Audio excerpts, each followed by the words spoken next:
이 시간은 설교에 앞서서 지난주에는 우간다 영상을 보여드렸는데 오늘은 직접 다녀오신 권사님 한 분이 느낀 점 또 은혜 받은 부분들을 함께 나눈 시간 좀 가졌으면 좋겠다 생각을 해서 설교에 앞서서 우리 권사님 나오셔서 받은 은혜를 고백하는 시간을 갖도록 하겠습니다. 네, 권사님 나오시죠.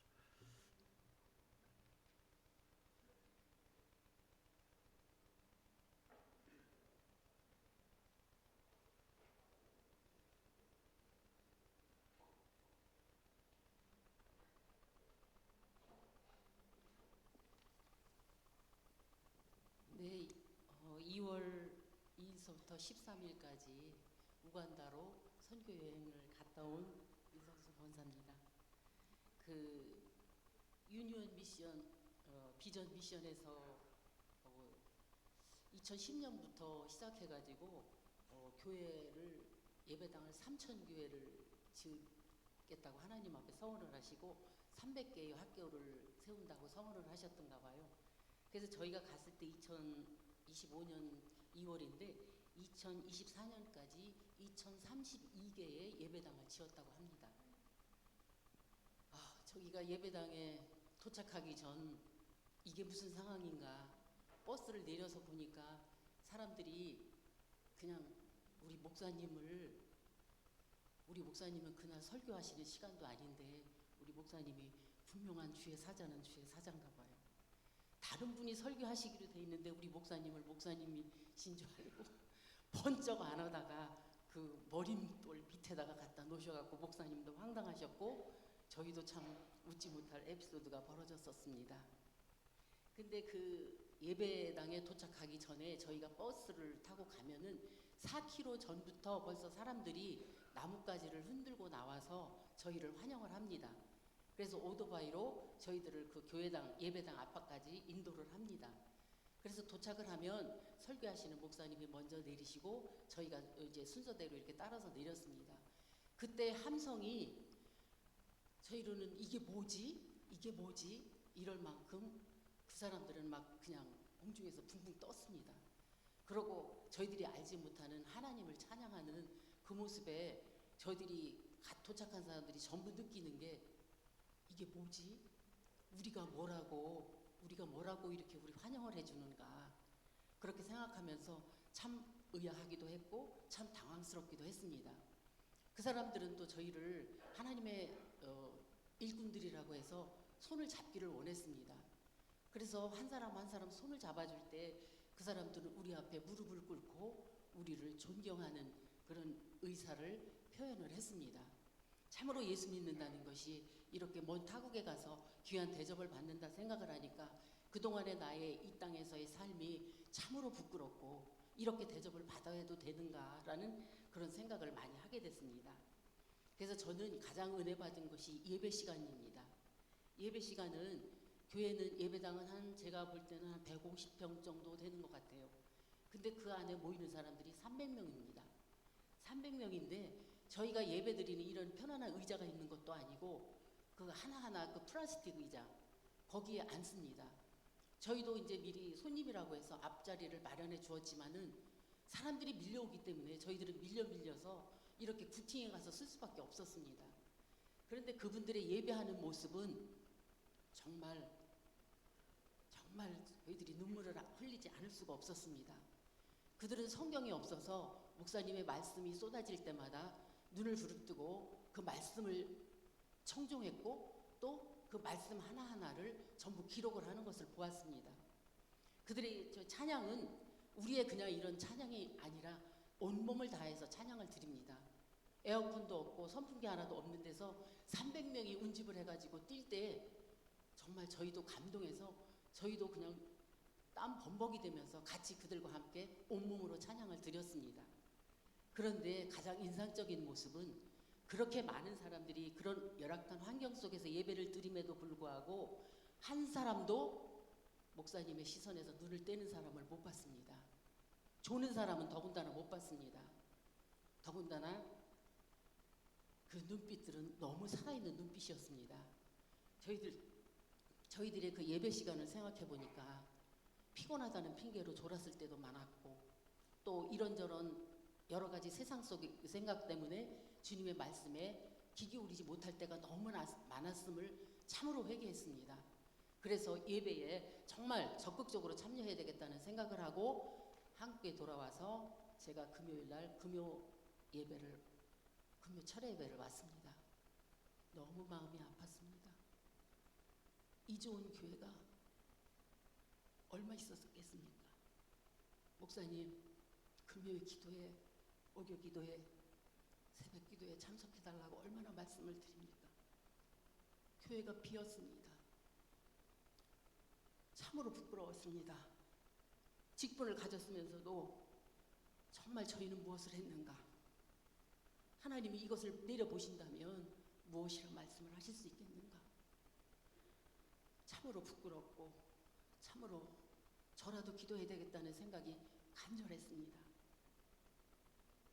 근데 이 우간다라는 나라는 정말 축복받을 수밖에 없는 나라라는 생각이 들었습니다.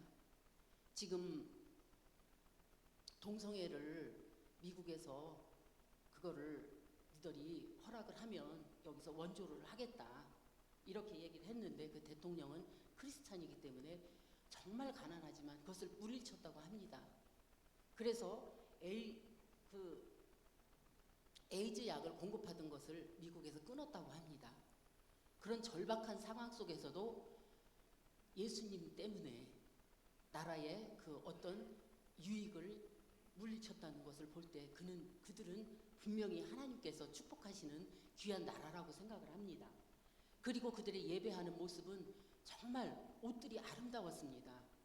그래서 이 나라는 살기가 어렵다는데 왜 이렇게 옷이 이렇게 화려한가 생각을 했습니다. 정말 이해할 수가 없었습니다. 그런데 가정 신방을 가보니까 이 생활하는 공간이 2평, 많아야 3평입니다. 이불도 없습니다. 까는 것도 없습니다. 오로지 주전자 하나고 밥 하나 끓이는 그릇밖에 없습니다. 그러나 그들은 예배드리는 하나님 앞에 갔을 때 가장 예쁜 옷을 입어야 된다고 그 옷들을 준비하고 있었던 겁니다.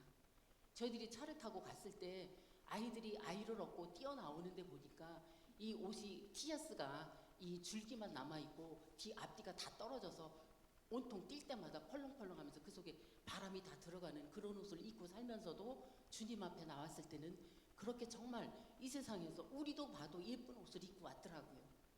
그리고 또 헌금 시간이었습니다. 헌금 시간이라 300명이기 때문에 거기는 이 제단 앞에 이렇게 바구니를 놨더라고요.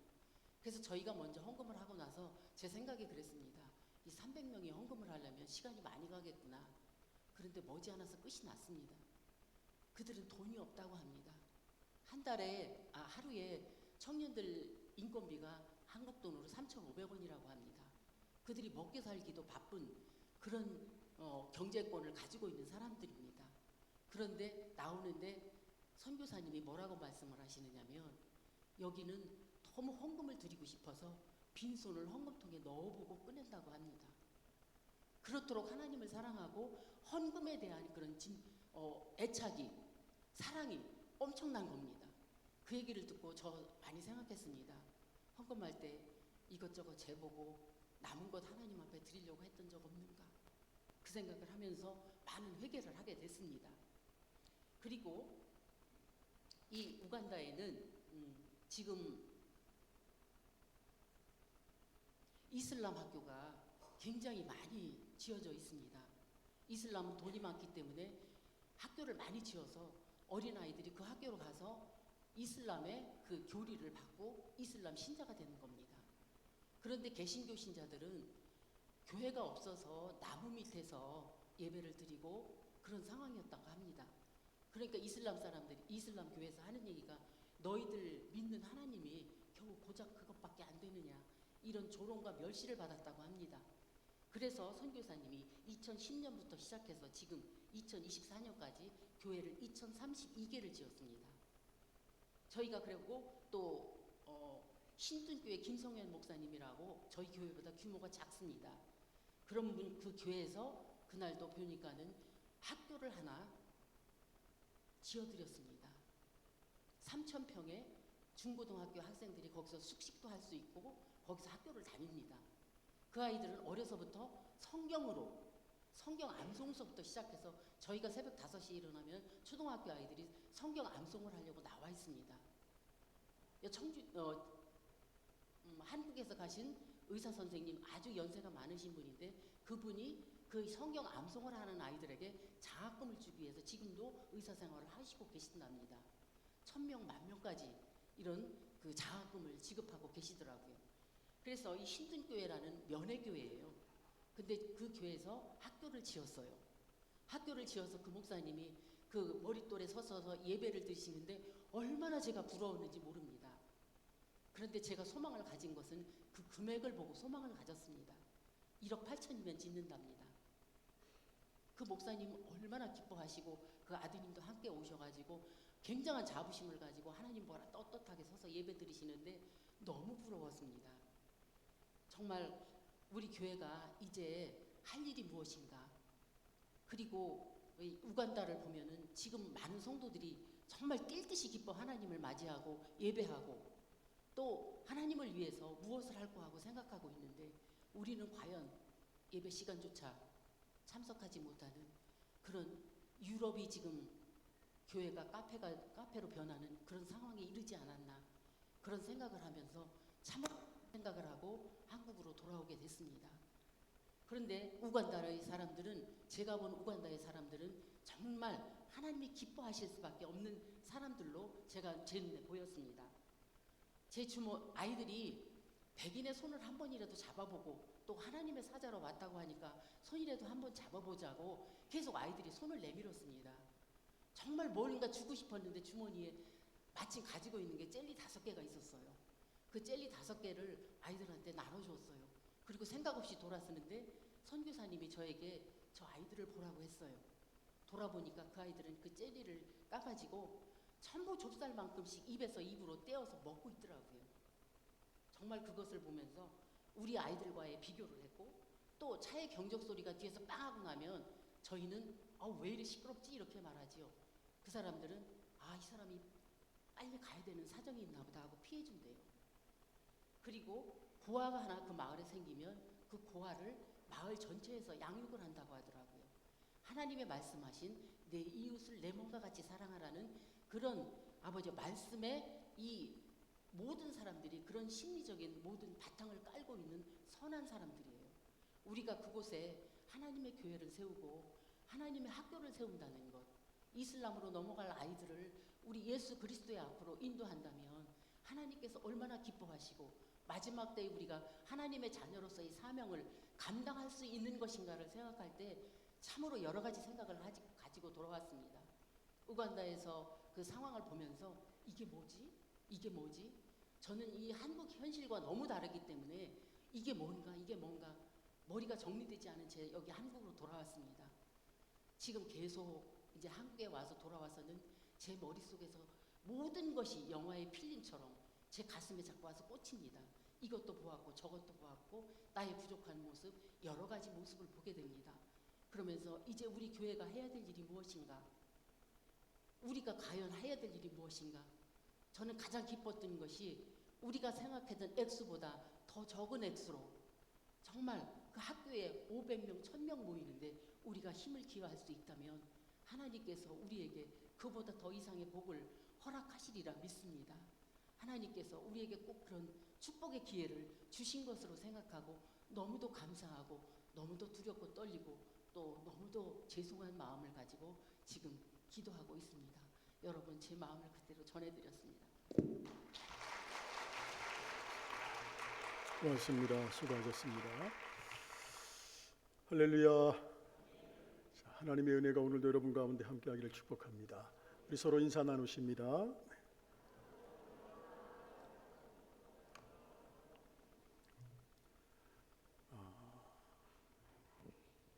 기도의 부흥, 말씀의 부흥, 섬김의 부흥, 선교의 부흥, 진천과 한국과 세계를 예수 마을로 만들어가는 교회.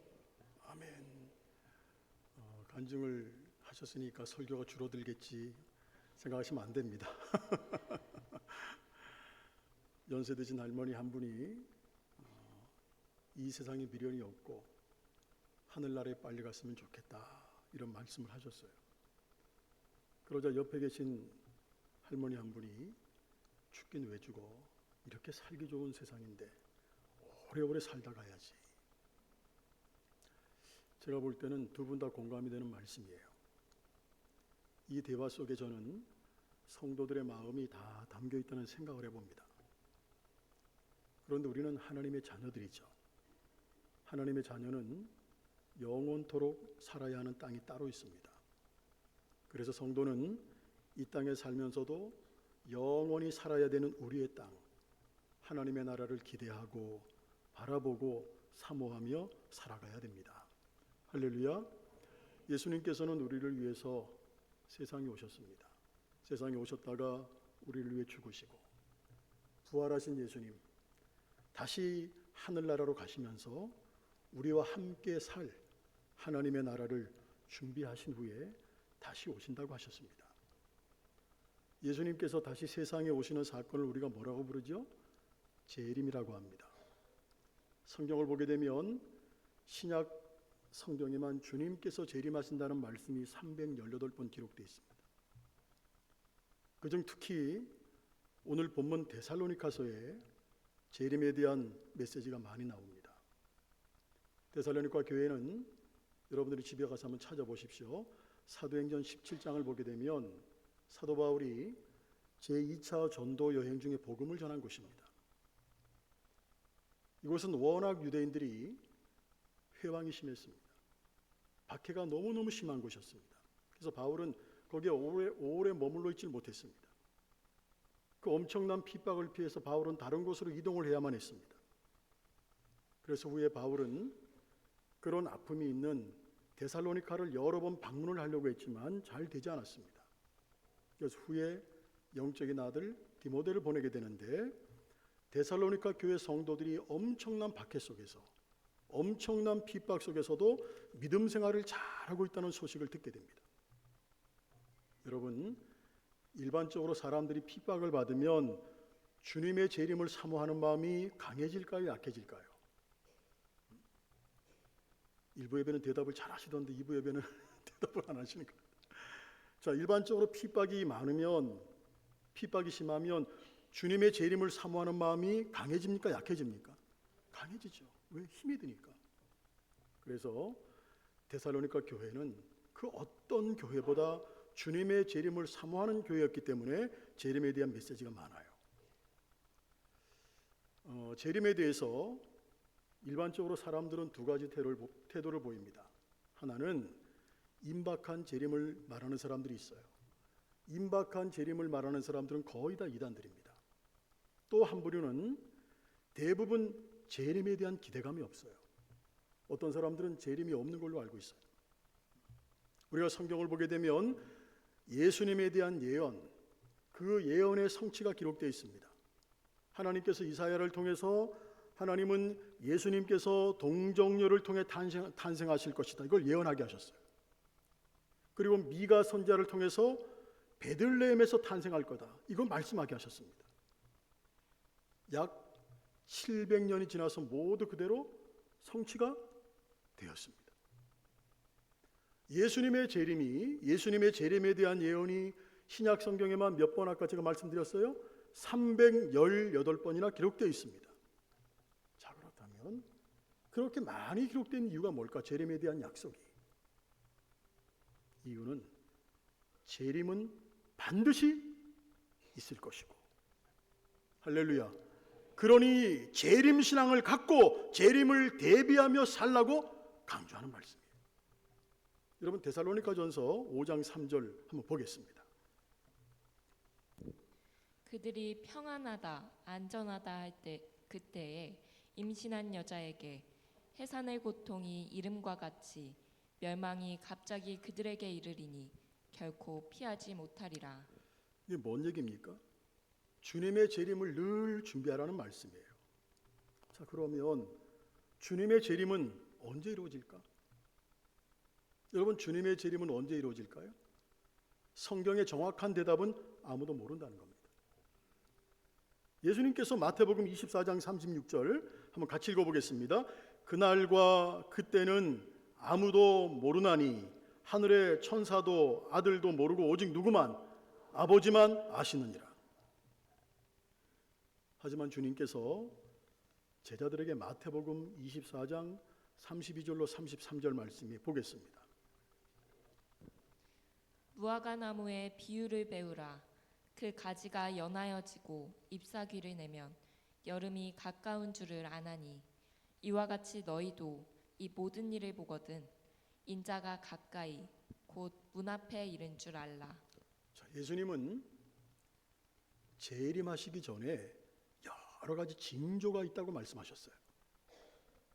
그래서 마태복음 24장 5절부터 12절 보게 되면 제가 요약을 합니다. 많은 사람들이 내 이름으로 와서 내가 그리스도다라고 말할 것이고, 그래서 이단들이 그렇지 않습니까? 자기가 그리스도라고 얘기하지 않아요? 뭐 신천지든 하나님 여기 하나님의 교회든 다 그렇지 않습니까?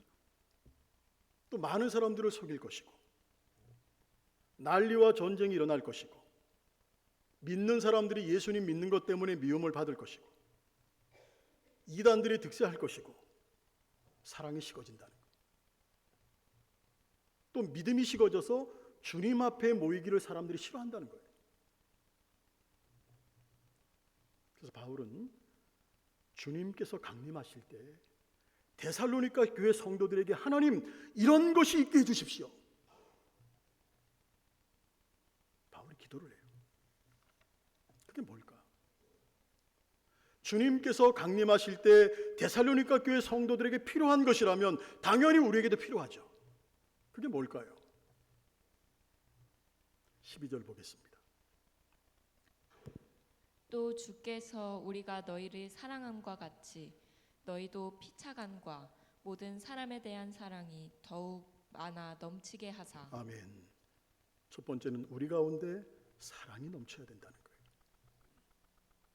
오늘 12절에서 바울은 지금 읽었듯이 주님께서 우리를 사랑하시는 것처럼 우리에게도 피차 사랑이 넘쳐야 된다는 겁니다. 할렐루야. 그럼 우리에게 사랑이 피차 넘쳐야 되는 이유가 뭘까? 사랑이 서로를 세워나가는 힘이기 때문이에요. 또 사랑이 세상을 살아나갈 힘이기 때문에 그렇다는 거예요. 여러분, 만약에 여러분 자신을 한번 생각해 보세요. 우리에게 무엇인가 사랑하는 마음이 하나도 없어요. 살맛이 날까요? 사랑하는 마음이 전혀 없어 내게. 당연히 살맛이 안 나겠죠. 우리가 돈이라도 사랑하고 명예라도 살아가면 살맛이 납니다. 왜? 그걸 의지하게 되고 거기에 소망을 걸게 되기 때문에 살맛이 나죠. 그런데 내 마음에 사랑하는 것이 아무것도 없어요. 그렇다면 기대도 없겠죠. 소망도 없겠죠. 그래서 사랑이 세상을 살아나는 힘이라고 말씀을 하는 거예요. 그런데 문제는 뭐냐? 대부분의 사람들이 사랑하는 것이 자기중심적이야. 자기 자신입니다. 이건 제 말이 아니라 성경에서 말씀합니다. 그것이 말세의 특징이라는 거예요. 자기 자신을 사랑하는 것이. 디모데후서 3장 2절 말씀 같이 읽어봅니다.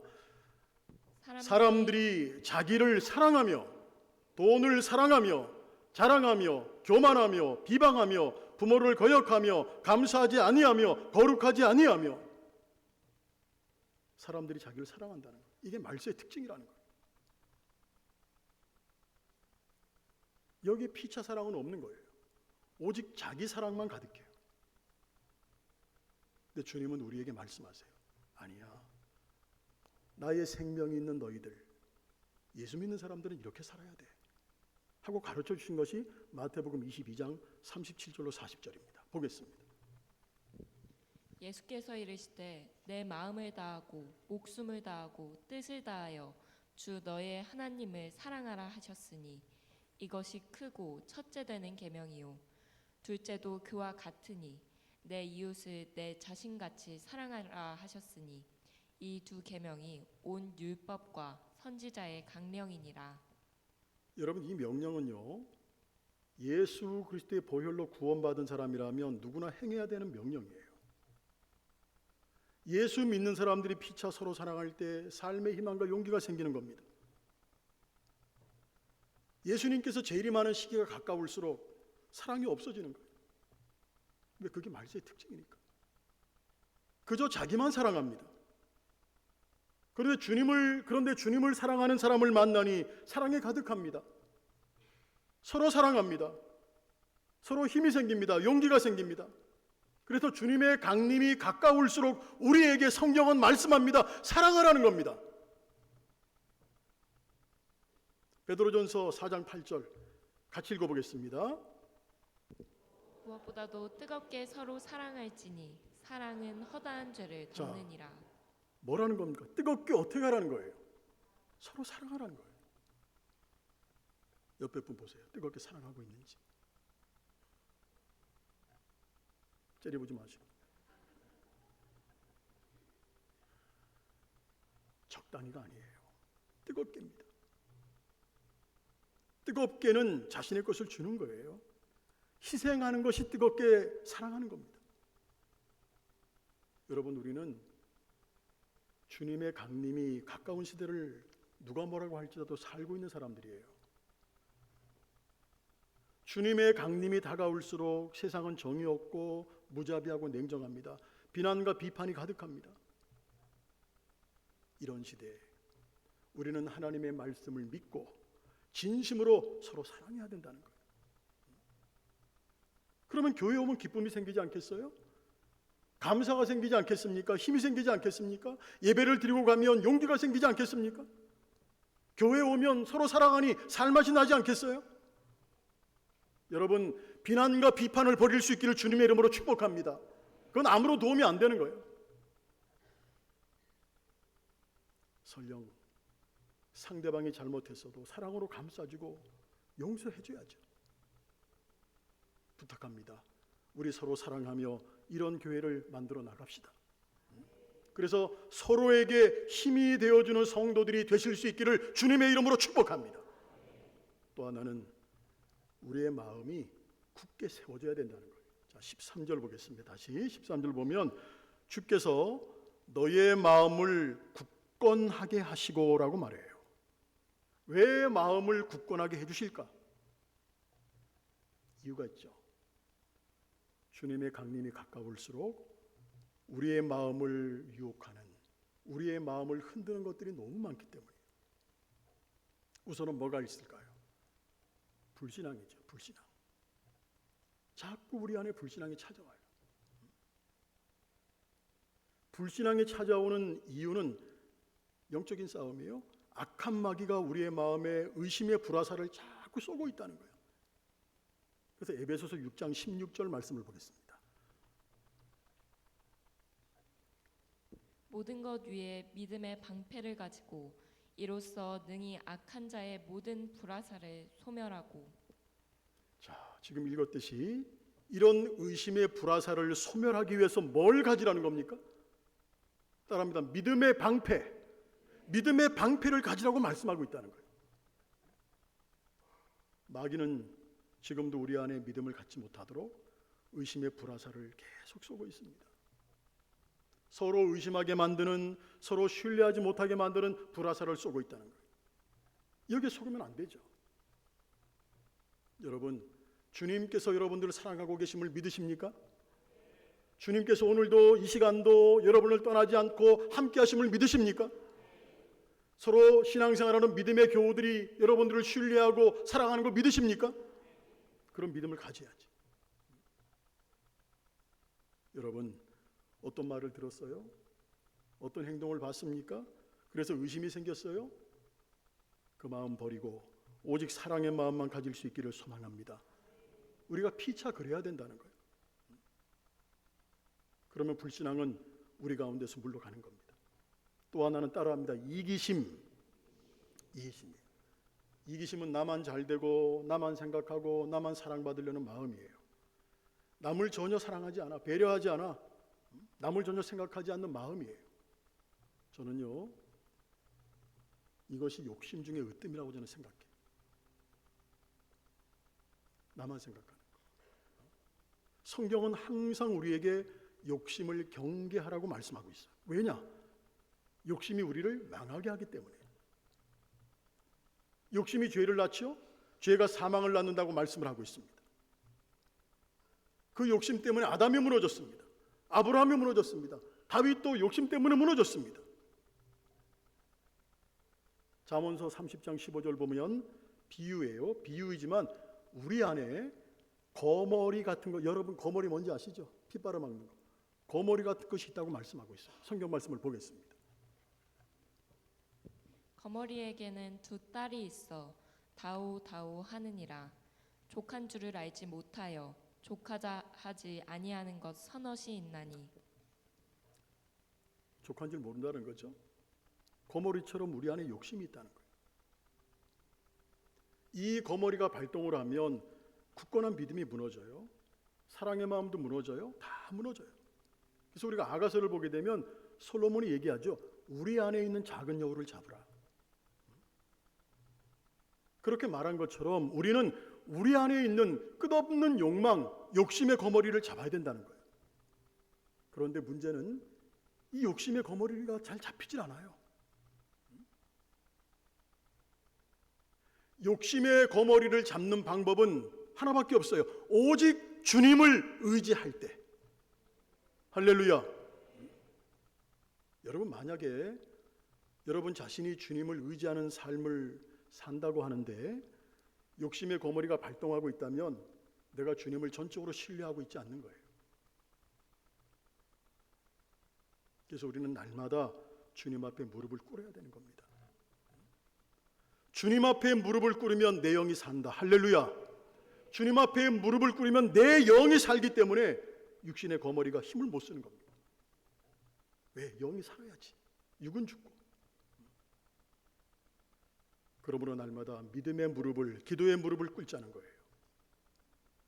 주님은 우리가 주님께서 강림하실 때까지 우리의 마음이 굳건하기를 원하신다는 거예요. 그러므로 이런저런 말에 흔들리지 마시고 이런저런 생각에 흔들리지 마시길 바랍니다. 요한계시록 13장 13절 보면 거짓 선지자들과 거짓 그리스도인들이 이런 일을 행한다 라고 말씀하고 있어요. 한번 보겠습니다. 어떤 일인가? 큰 이적을 행하되 심지어 사람들 앞에서 불이 하늘로부터 땅에 내려오게 하고. 이런 거짓 선지자들, 거짓 그리스도인들이 이런 이적을 행한다 할지라도 속지 말라는 거예요. 오직 살아계신 하나님의 말씀을 붙잡고 우리가 붙잡을 분은 오직 예수님입니다. 예수님만 붙잡자는 거예요. 왜? 그 모든 것들은 우리를 미혹하는 것들입니다. 우리의 믿음을 흔들려는 마귀의 술수라는 것을 꼭 기억할 수 있기를 주님의 이름으로 축복합니다. 하나는, 마지막 하나는 따라합니다. 거룩하고 흠이 없어야 한다. 자, 본문 13절입니다. 우리가 주님이 강림하실 때 아버지 앞에서 거룩함에 흠이 없기를 원한다는 거예요. 그러면 우리가 거룩해야 되는 이유가 뭘까? 왜 거룩해야 되지? 거룩해야 되는 가장 큰 중요한 이유가 뭐냐?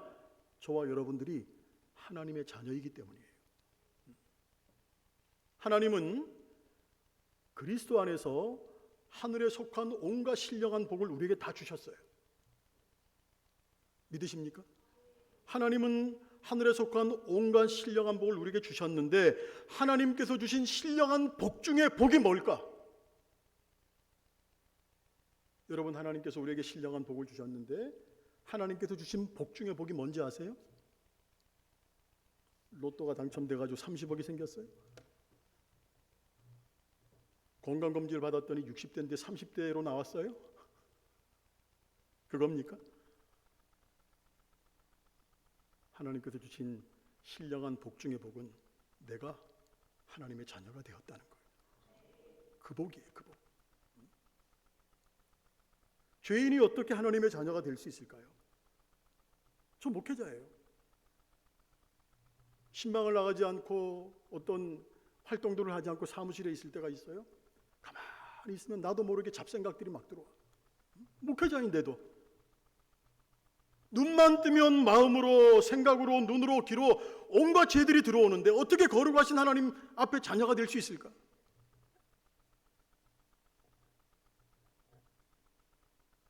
여러분들은 24시간 거룩하시죠?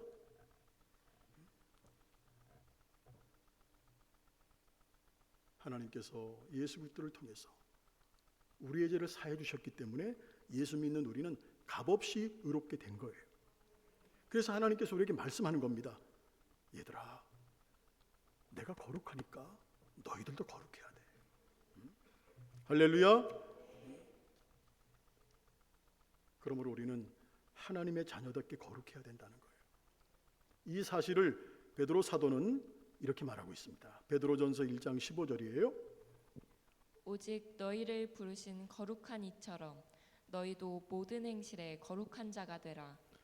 우리는 주님이 강림하실 때까지 흠없는 거룩한 모습으로 살아가야 돼. 그 이유는 한 가지예요. 지금 베드로전서 1장 15절이 말하잖아요. 말씀하고 있지 않습니까? 나를 부르신 분이, 나를 하나님의 자녀로 삼아 주신 분이 어떤 분이기 때문에? 거룩하신 분이기 때문에. 그래서 우리는 거룩하신 하나님의 자녀답게 거룩과 죄를 구별하도록 깨어 있어야 되는 거예요. 여러분, 영적으로 무디면요, 죄가 들어와도 죄인지 몰라요. 영적으로 무디면 거절하지 못하거든요. 저항하지 못해. 힘이 없어서, 영적인 힘이 없어서. 그 정도가 되면 죄와 더불어 살아가는 사람이 되는 거죠. 그러므로 우리는 정말로 중요한 부분인데 따라합니다. 영적인 민감성. 영적으로 민감해야 되거든요. 영적인 민감성을 가져야 되는 거예요. 바울 사도는 우리에게 고린도후서 7장 1절입니다. 보겠습니다. 그런즉 사랑하는 자들아, 이 약속을 가진 우리는 하나님을 두려워하는 가운데서 거룩함을 온전히 이루어 육과 영의 온갖 더러운 것에서 자신을 깨끗하게 하자. 자, 이렇게 말씀하고 있고, 또 레위기 10장 10절에서 하나님은 제사장들을 세우세요. 제사장들을 세우시면서 거룩과 속된 것, 부정하고 정한 것을 분별할 수 있도록 가르치라고 했어요. 말씀을 보겠습니다. 그리하여야 너희가 거룩하고 속된 것을 분별하며 부정하고 정한 것을 분별하고. 제가 볼 때는 하나님의 자녀들에게 주시는 말씀은 구약이나 신약이나 똑같아요. 지금 이 시대에 우리에게 요구하시는 것도 다르지 않아요. 하나님의 자녀답게 우리는 말씀에 있는 그대로 거룩하고 속된 것을 분별하고 부정하고 정한 것을 분별해서 흠없이 거룩한 삶을 살아가야 된다는 겁니다. 그런데 우리는 사실 흠이 많거든. 죄가 많아요. 늘 죄를 져요. 죄로 가득한 죄의 덩어리가 바로 나 자신이고 우리들이에요. 그럼 어떻게 해야 될까요? 요한일서 1장 9절 시작.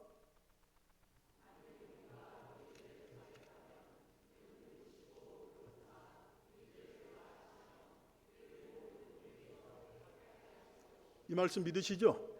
깨어 있어서 의롭게 살고 싶어. 나는 깨어 있어서 의롭게 살고 싶은데 원치 않는 죄가 자꾸 들어와. 그럼 즉시 회개해야 된다는 거예요.